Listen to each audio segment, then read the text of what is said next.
پاکستان تحریک انصاف کی حکومت اور اس کی پرفارمنس، بڑی جو منسٹریز ہیں اس کے اوپر تنقید یہ ہے کہ جس کام کے لیے عمران خان 2014 کے دھرنے سے لے کر نعرہ مارنا شروع ہوئے تھے کہ پی ایم ایل این اور پاکستان پیپلز پارٹی کی خراب کارکردگی کی بنیاد کے اوپر پاکستان کی یہ حالت ہے جو آج ہمیں لوگوں کو یہ زندگی مشکل اتنی اس کا سامنا کرنا پڑ رہا ہے۔ پاکستان سے برآمدات نہیں بڑھی، قرضوں کا بوجھ بڑھ گیا، اور اتنی دفعہ وہ ریپیٹ کرتے تھے کہ شاید پوری پاکستانی قوم کو پتہ چل گیا ہوگا کہ پاکستان کے کل قرضے کتنے ہیں یا پاکستان سے برآمدات کیوں نہیں ہو رہی۔ لیکن پاکستان تحریک انصاف کی جو اپنی حکومت ہے اس کی کارکردگی کے لیے ایک پرائم منسٹر نے سوال جواب کیا۔ پہلے میں ایک وہ شارٹ سناتا ہوں، پھر کچھ نمبرز موٹے موٹے ایک دو آپ کو بتانا چاہوں گا۔ خاتون نے پرائم منسٹر سے جو انٹریکشن تھا ان کا، اس میں ان سے ایک بڑا ان کا ایک فیمس سینٹینس ہے کہ میرے پاکستانیوں گھبرانا نہیں ہے۔ اس کے اوپر میم بھی بہت سی بنتی ہیں، کوئی بھی مشکل پڑ رہی ہو نا، کوئی میچ آ رہا ہو، کوئی کچھ گڑبڑ ہو رہی ہو تو نیچے وہ لکھا آ جاتا ہے میرے پاکستانیوں گھبرانا نہیں ہے۔ تو خاتون نے سوال کیا ان سے، پہلے سن لیں وہ کیا کہ مہنگائی جو ہے وہ دن بدن بڑھتی جا رہی ہے اور گزارا مشکل ہو رہا ہے۔ ہم بچوں کے اسکول کی فیس دیں یا گھر کا خرچہ چلائیں، خدارا آپ اپنا وعدہ پورا کریں اور مہنگائی کو کنٹرول کریں۔ اگر آپ یہ نہیں ہو سکتا تو پھر آپ جو ڈے فرسٹ سے کہہ رہے ہیں کہ آپ کو گھبرانا نہیں ہے، تو پھر آپ ہمیں گھبرانے کی اجازت دے دیں۔ گھبرانے کی آپ کو ضرورت اس لیے نہیں ہے کہ سارا وقت ہم اس کے اوپر کام کر رہے ہیں اور انشاءاللہ آپ کو ہم اس کے اوپر قابو پا کے دکھائیں گے۔ یہ پرائم منسٹر کی کمٹمنٹ یقیناً پکی ہوگی اور وہ ویورنگ بھی ہوگی، لیکن ان کی ٹیم ڈلیور نہیں کر پائی۔ 2 وزیر خزانہ چینج ہو کے تیسرا لگ چکے ہیں اور چوتھے وزیر خزانہ کی تیاری ہے، کیونکہ یہ ٹاسک اتنا مشکل ہے کہ ایک کمزور آدمی یہ نبھا نہیں سکتا۔ اس کا ویژن بھی ٹھیک ہونا چاہیے اور پاورفل امپلیمنٹیشن اسٹریٹجی بھی ہونی چاہیے۔ دونوں میں سے کوئی ایک چیز کمزور ہو تو آپ آگے نہیں بڑھ سکتے۔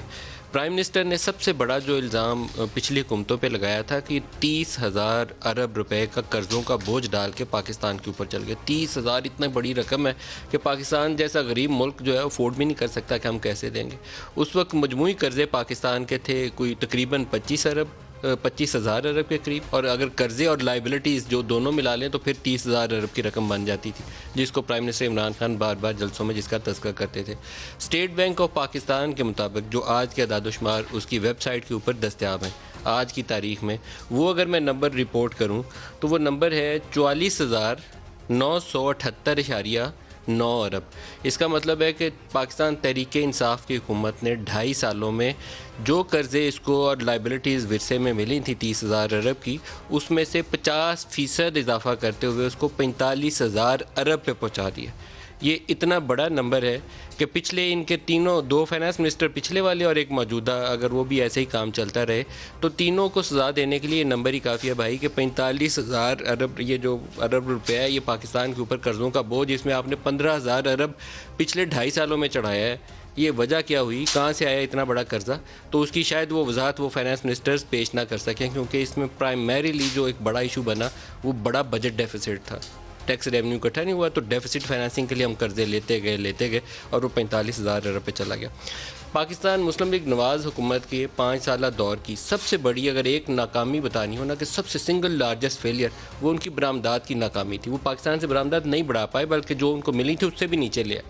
بہت بڑی ناکامی تھی اس کا۔ اگر ہم بنگلہ دیش سے موازنہ کریں تو بنگلہ دیش اسی عرصے میں کوئی 25 سے 40 ارب ڈالر پہ 45 ارب ڈالر پہ پہنچ گیا تھا، اور ہم 25 سے شروع کر کے 22-23 ارب ڈالر یا 24 ارب ڈالر پہ پی ایم ایل این کی حکومت ختم ہوئی تھی، اوپر جانے کی بجائے نیچے آ گئی تھی۔ پاکستان تحریک انصاف کی حکومت کو 2.5 سال اقتدار میں گزرنے کے باوجود اگر اس سال 30 جون میں یہ 24 ارب ڈالر دوبارہ کر گئے تو بہت بڑا کارنامہ ہوگا۔ ابھی کے جو لیٹسٹ فگر ہیں مارچ کے، جو ابتدائی طور پر سمری ریلیز کی ہے وزارت تجارت نے یا پاکستان بیورو آف اسٹیٹسٹکس نے، اس کے مطابق 17.4 ارب ڈالر کی پاکستان سے برآمدات ہیں، 34.79 بلین ڈالر کی ہم امپورٹ کر چکے ہیں، 5 ارب ڈالر سے زیادہ کی import during the month of March ہوئی ہیں۔ اور اگر یہ ٹرینڈ کنٹینیو کرے کہ 3-3.25 ارب ڈالر صرف مارچ کے مہینے میں تجارتی خسارہ ہے، تو ایک وہی والا ٹرینڈ آ جاتا ہے جس کے اوپر نون لیگ کے اوپر یہ بدنام زمانہ مور ہے کہ یہ اتنا بڑا کرنٹ اکاؤنٹ خسارہ چھوڑ گئے تھے، کیسے فائنانس کریں۔ تو اس وقت 17.34 ارب ڈالر کا ٹریڈ ڈیفیسٹ آلریڈی ہو چکا ہے۔ ریمیٹنسز پاکستانی جو پاکستان سے باہر آباد ہیں، اوورسیز ورکرز ہیں جو پاکستانی واپس پیسہ گھروں کو بھیجتے ہیں، وہ اللہ پاک نے ایک ایسی رحم کیا ہوا ہے اس قوم کے اوپر کہ کرونا کی وبا کے زمانے میں بھی اس میں اتنی تیز رفتاری سے اضافہ ہوا ہے کہ ہمیں بہت ساری مشکلوں سے اس نے بچایا ہوا ہے، اور ابھی بھی اللہ پاک کا کرم ہے کہ اس میں اضافہ چلتا جا رہا ہے، اور دعا یہ ہے کہ وہ چلتا رہے، کیونکہ وہ ڈالر جو آ رہے ہیں وہ ہمیں بہت سارے دنیا کے ممالک کے آگے، جو ہم ماضی میں ہاتھ باندھ کے کھڑے ہوتے تھے کہ ہمیں 2 ارب ڈالر دے دو، آئل فیسلٹی دے دو، ہمارے پاس پیسے نہیں ہیں، اس سے بچائے ہوئے ہیں۔ تو اوور آل پرفارمنس اگر دیکھیں اکنامک فرنٹ کے اوپر، تو پاکستان تحریک انصاف کی حکومت ان سلوگنز کے اوپر ڈیلیور نہیں کر پائی جو پرائم منسٹر کا سلوگن تھے۔